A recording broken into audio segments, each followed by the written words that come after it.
یہ بتائیے گا کہ نواز شریف صاحب و مریم نواز صاحبہ کل کشمیر میں انہوں نے جلسے خطاب کیا، انہوں نے کہا میں چاہوں گا کہ مجھے وزیر اعظم بنا دیں آزاد کشمیر کا، کیا کہیں گے اس پہ؟ یہ تو اب ان کی رائے ہے، وہ تو پاکستان کے بھی وزیر اعظم کے خواہاں تھے اور اب وہاں پہ ہیں، تو اگر ان کو ووٹ دیے جاتے ہیں اور ایک سسٹم ہوتا ہے پورا ہمارے الیکشن کا، اگر وہ اس پہ پورے ہوتے ہیں تو پھر اس میں کیا قباحت ہے؟ اگر ان کی خواہش ہے تو پھر اللہ پوری کرے۔ خواہش وفاق میں نہیں پوری ہو سکی تو آزاد کشمیر میں ہو تو جائے۔ اس لیے میں نے کہا ان کی اپنی خواہش ہے،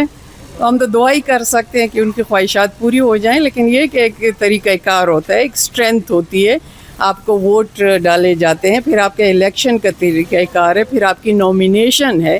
تو اگر انہوں نے وہاں کی نومینیشن ہی نہیں کی، الیکشن میں حصہ ہی نہیں لیا جاتا، تو پھر اب مجھے تو نہیں لگتا کہ جو آج کل کے حالات ہیں ووٹ نہ پڑیں اور وزیر اعظم بنے اور وہاں پہ وہ سسٹم ہی پورا نہ ہو، اس کے بغیر ہی کوئی ان کے حوالے سے قرآن نکل آئے تو بڑی عجیب سی بات ہوگی۔